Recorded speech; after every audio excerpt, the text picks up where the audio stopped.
What up, y'all? It's your dude Born Shining. I'm Born Shining. You're Born Shining. Was I Born Shining? Don't let nobody tell you otherwise. And if they do try, might be a reason for that. I give a shout out to the universal life force, the great creator, spirit which moves through all things, Ra, star brothers and sisters, archangels, ascended masters, spirit guides, spirit animals, ancestors and crossover loved ones, invisible helpers, all my friends, known and unknown, seen and unseen, and the planet Earth. And anybody who's working to raise the frequency and vibration of this planet and humanity. And the title of this video is The Spectrum of Peace.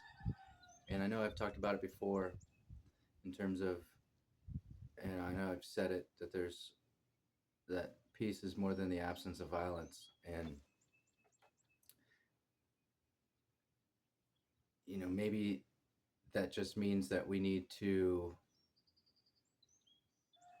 adjust our definition of violence and what is violence, and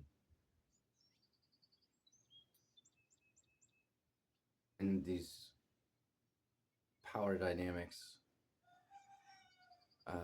socially, hierarchical, governmental, etc.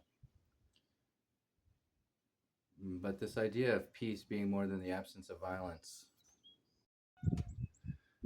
it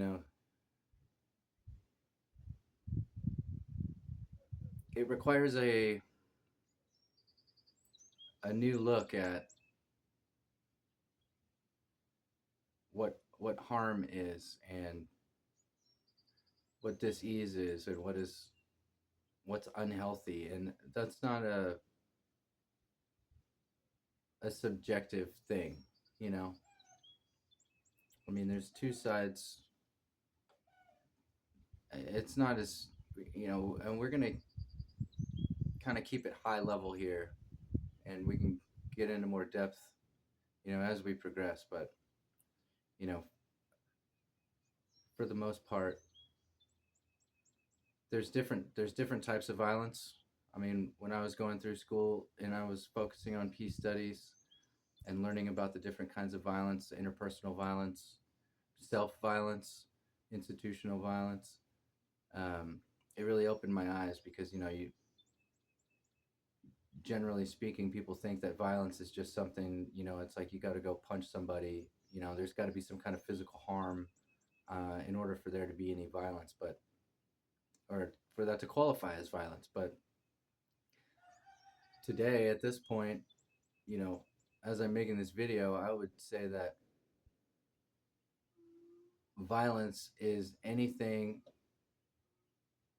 that causes harm. I mean, especially intentionally. And so, on this spectrum of violence, from the one hand, you have an absence of physical violence, which would be considered peaceful. And on the other spectrum, the other end of the spectrum, you have what's called positive peace.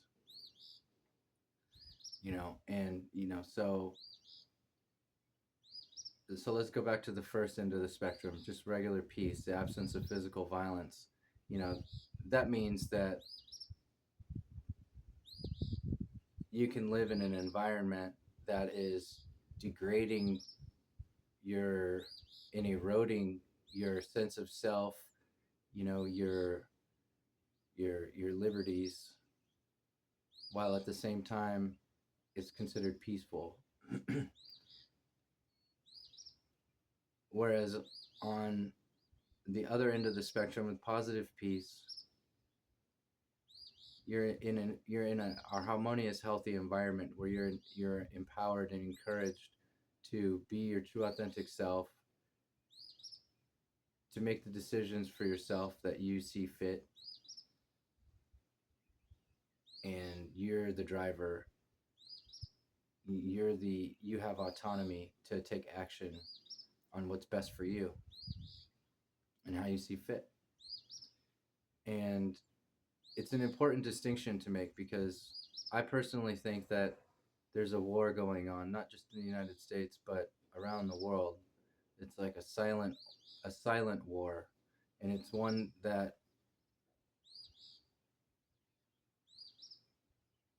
by traditional definitions might not even be perceivable.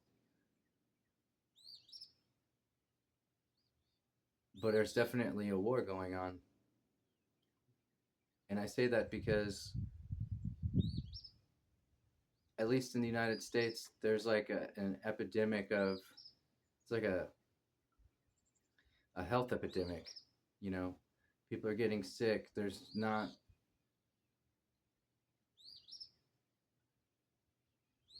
the things that were being sold and the things that the environment that we live in is producing. The environment that we live in is not conducive to health. You know, the the outcome of the environment that we're living in is not conducive to health. It doesn't lead to better decision making. It doesn't lead to healthier outcomes. It doesn't lead to freedom of choice or autonomy or independence. It's leading to control, restrictions. Um, it's a police state, and that's not peace. You know, peace. If you have to walk around being afraid of speaking your mind,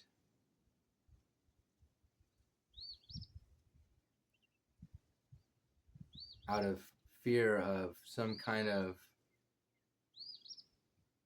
repercussions, like that's not peace.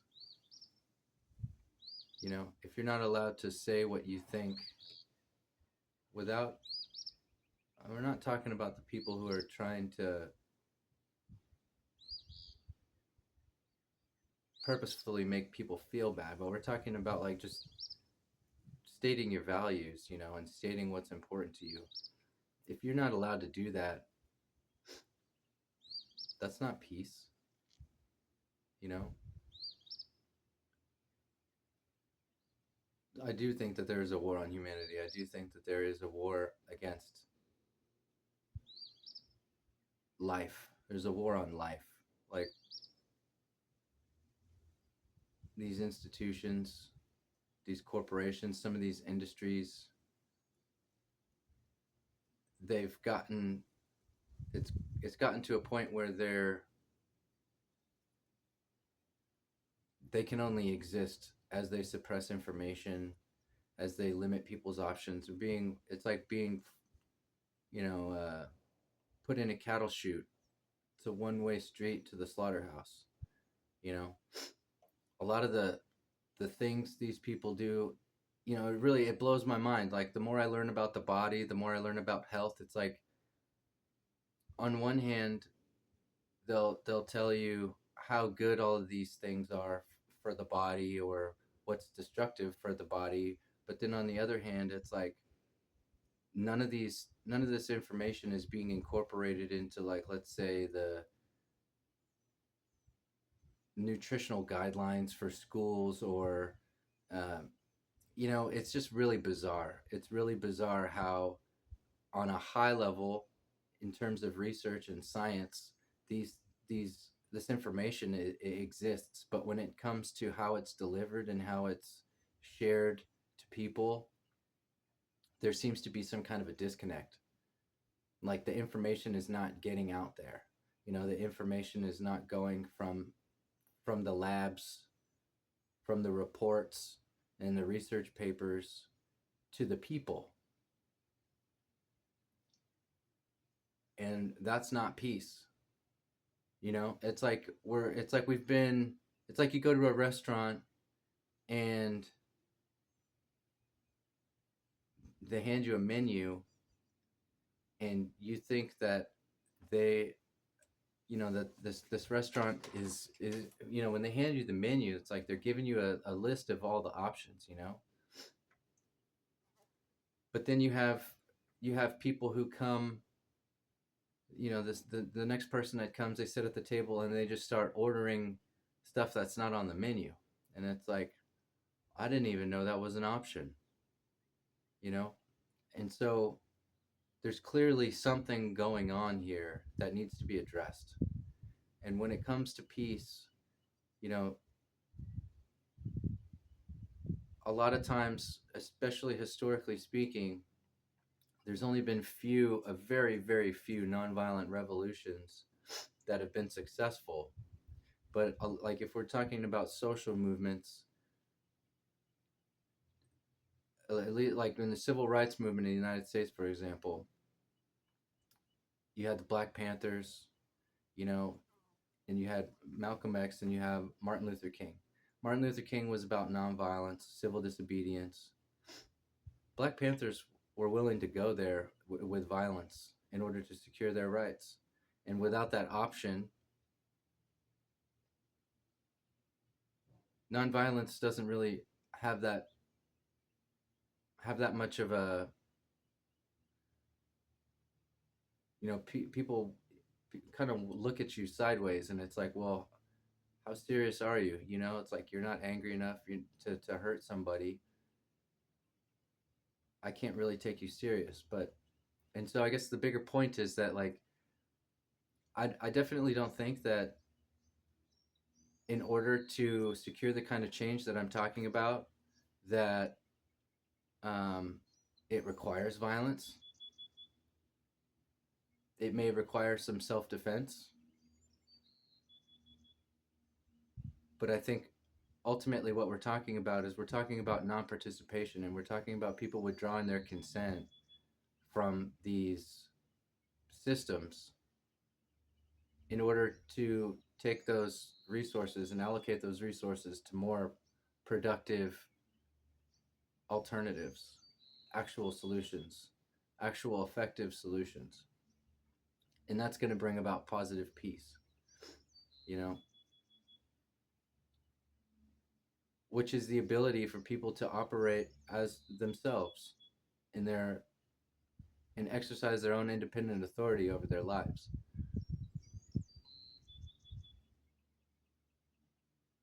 You know, without fear of repercussion for not participating. Because if you have to force somebody to do something, like, how good is it? When you have to force people to do something, that ought to be a red flag that there's something else going on, especially in the United States. We talk about freedom all the time, but, like, how free are you? You know, how free are you if you can lose your home that could be paid off? You could have bought it with cash. Well, how free are you if you're constantly living with the threat of paying property tax? Right? Like, if you don't pay property tax, if you owe $20,000, $30,000 to the government, but your home is worth 500,000, upwards of that, or whatever, or even just $70,000 or whatever, it's your home. But you don't pay your property tax, then somehow the government has the right to take your home to cover the cost of this property tax. That's not freedom. I've heard of people in places growing food in their front yard, and they're getting tickets and fines for growing food.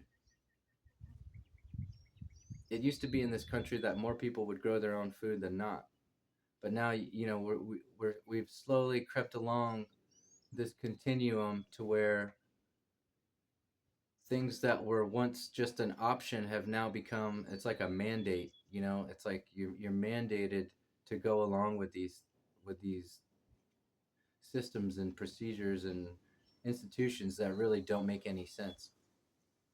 And so what I'm really getting at is, I think in order to secure this peace that I'm talking about, like, you have to be willing to go there. Like, you've got to be willing to lay it all on the line, because at the end of the day, if you're not free to choose what's best for you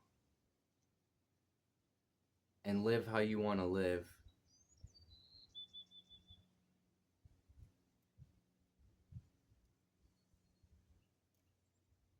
That sounds like a slow death to me, you know? That sounds that sounds pretty rough. For example, like if you don't take your kids to school, if you don't enroll your children in school, some kind of school, then that's seen as child abuse, a form of child abuse, like child neglect, like somehow the child is worse off by not going to school. Meanwhile, what are they learning at school? And I mean, I'm not, I consider myself educated, but it's not like I have a PhD yet, or, but most of the stuff that I've learned in school, I've had to unlearn. Most of the things that have benefited me as an adult in this culture, I had to learn on my own. So, what's the benefit of school?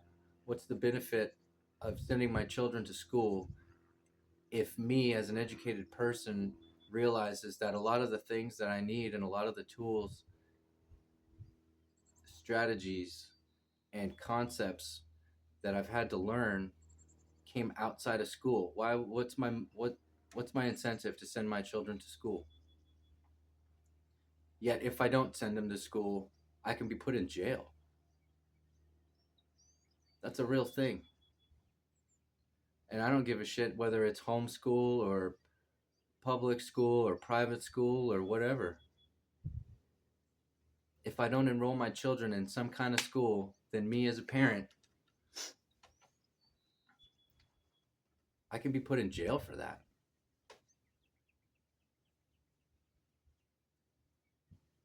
Is that freedom?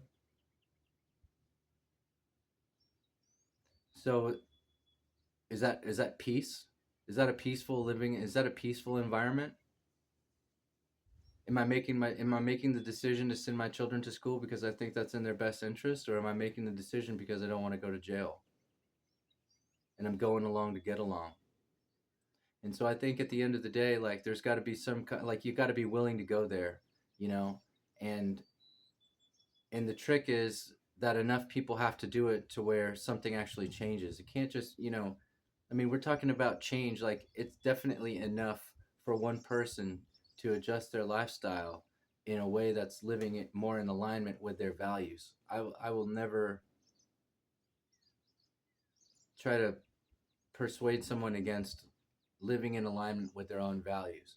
But if we're talking about structural change and we're talking about in ensuring freedom for everybody to make those same decisions, it's not on a onesie twosie basis. You know, people unplugging from the system is not really going to get the kind of change that I'm talking about. Like we need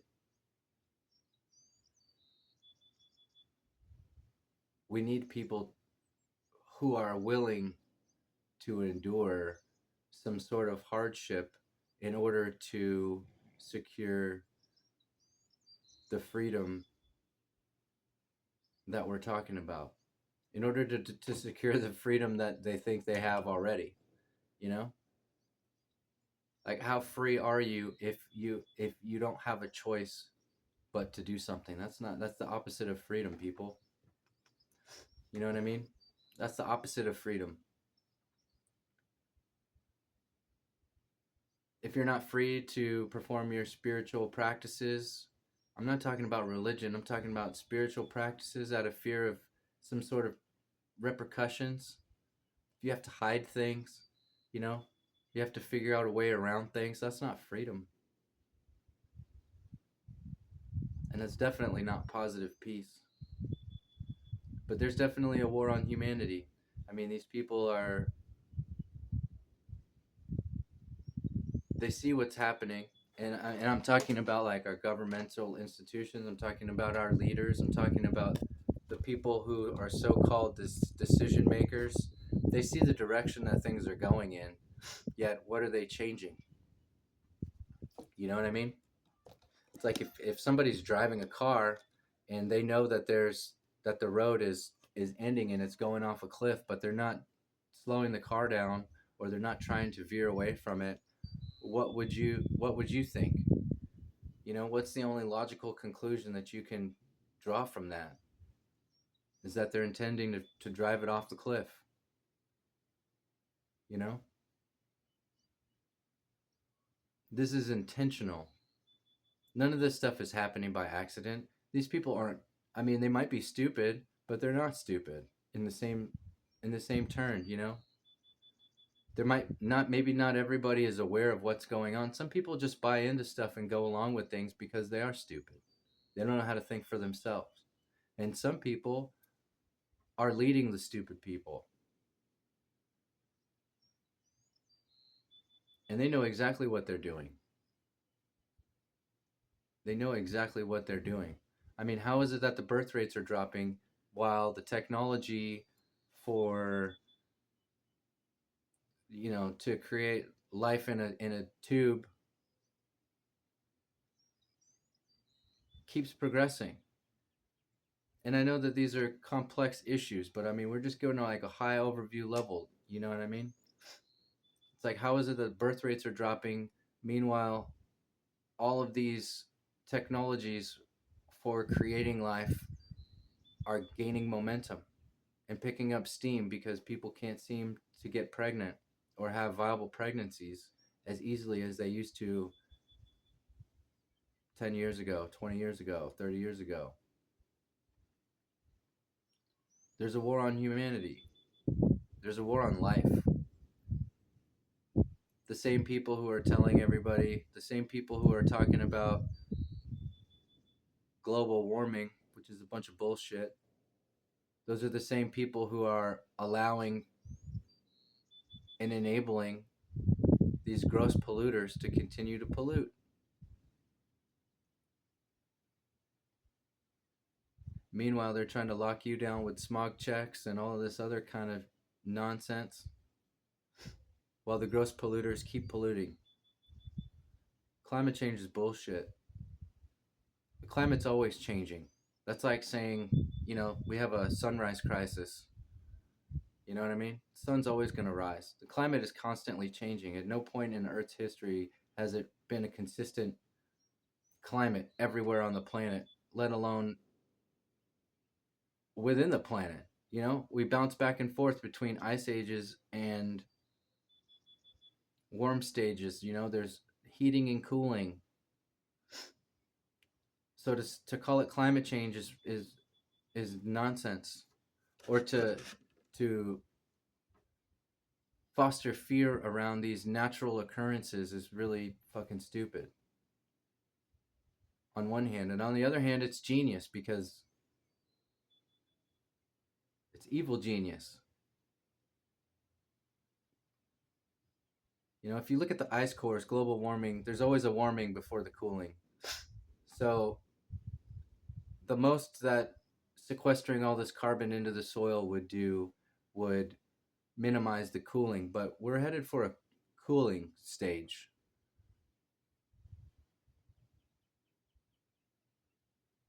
So global warming, is nonsense. All of these things that these people are talking about as reasons to limit your rights and limit your freedoms and keep capitalizing on ignorance, it's nonsense. It's not freedom, and it's definitely not peace. And pretty soon, that's going to change. And I think it's as simple, coming full circle, talking about the spectrum of peace. I don't think it needs to be, it doesn't need to be violent. Certainly, people aren't going to want to, the people and the families who have been benefiting from these structures for generations, they're not going to just give it up. They're not going to say, oh, you're right. That makes a lot of sense to me. I had no idea that I was the problem. Here you go. Here's all your money back. They're not going to do that. And you'd be crazy to think that. But you also don't need to get an angry mob going, and you also don't need to get, the pitchforks and torches and shit and run around the lynch mob. Like, that's not the way to do it either. I think it's as simple as with just withdrawing your participation. You know, I don't know what people pay in taxes, but if you just consider the idea of whatever it is that you do have to pay in taxes, if you didn't pay that and you had that money to invest in yourself and your family and your own food security or your own local farmers or your own in yourself in your community, how far would that go? If you didn't have to pay property taxes, like how much money is going to these people who don't give you shit in return but problems and stress?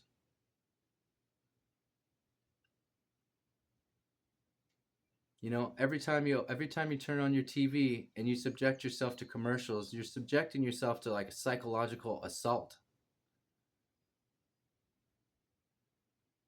Every time you watch these programs, you're subjecting yourself to psychological assault, emotional assault. Is that freedom? Well, if you want this, then you have to have that. Is that freedom? Is that positive peace? I don't think so.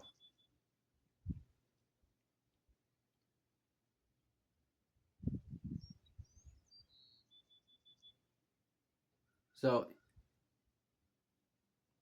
while there may not be armies marching down the street, armies marching down Main Street, that doesn't mean there's not a war going on. It doesn't mean that there's peace. It doesn't mean that we have positive peace.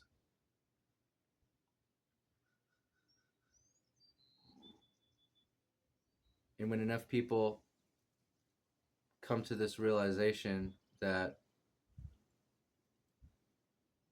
it's, and it sounds extreme, but when enough people come to the realization that it's better to die than be oppressed,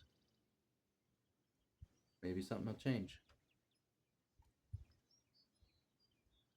I don't think it's going to go that far. But if you're not willing to do that, then how serious are you? You know?